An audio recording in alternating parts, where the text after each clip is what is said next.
What I'd like to do is ask Minister Hellyer, you know, we all talk about the problem. In fact, that's all I hear is defining the problem. We've got to think in terms of solutions. What's your solution to the problem? You have got problems. Wall Street runs your economy, and the military, you elect a president who is presumably commander-in-chief of the armed forces, but he's not cleared to know what the troops and his commander are actually doing. So I think, you know, there are some big problems, but I think Congress ultimately has the key to both the future of the United States and of the world. And this is what bothers me, because they're not exercising their power to change the things that have to be changed. But if you'll indulge me, I'd like to read 2 pages from advice from the extraterrestrials.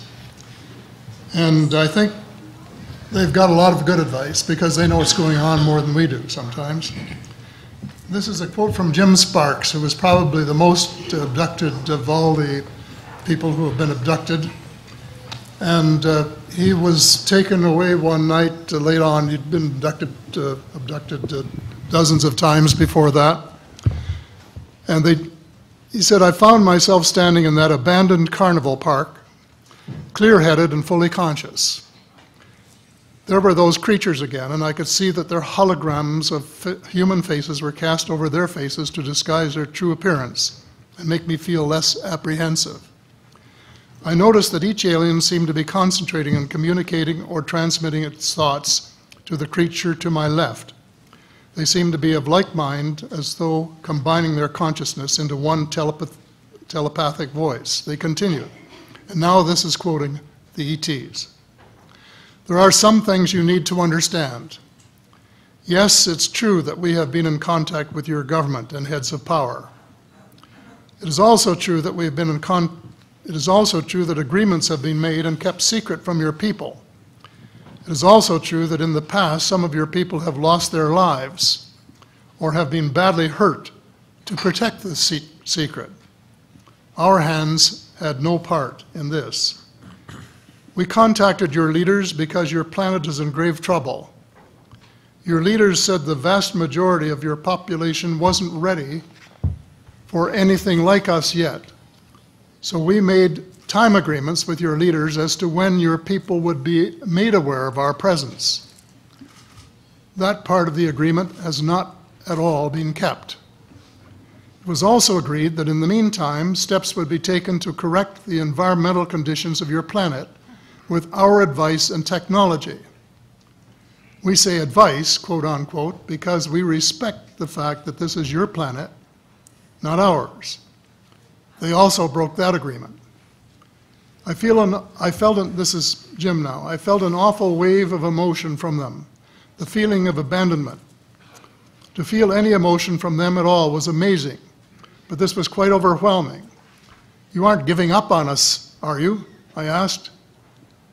There was a long, silent pause, and I received the transmitted feeling of tremendous loss. Well, are you? I asked. No. I felt an immediate sense of relief, straight from my own emotions. But then the extraterrestrials again, your air, your water are contaminated. Your forests, jungles, trees, and plant life are dying. There are several breaks in your food chain. You have an overwhelming amount of nuclear and biological weapons, which include nuclear and biological contamination. Your planet is overpopulated. Warning, it is almost to the point of being too late, unless your people act. There are better ways of deriving energy and food needs without causing your planet any damage. Those in power are aware of this and have the capability of putting these methods into worldwide use. I let this digest for a moment. I definitely had the feeling that these creatures are speaking as one. Then I asked, why aren't we doing that now? Silence. I was willing to wait. I'd come a long way to be treated like this by them, to have this kind of meeting. Apparently I had earned their respect and trust. The best part was that I was getting direct, truthful answers to my questions. I decided that I would milk this rare situation to its fullest, asking as many questions as I could get away with, even personal ones. I repeated my question and they answered. Those in power view it as a military and security threat. That upset me. You mean to tell me that the people in power have the ability to save and better the planet, and they aren't doing it? Amnesty. What do you mean? Complete amnesty to those in power, governments and leaders who have been suppressing the truth, that they can't be held liable for any past wrong deeds. It is the only way these leaders can come forward with the truth. It is necessary that you do this in order to work together and survive.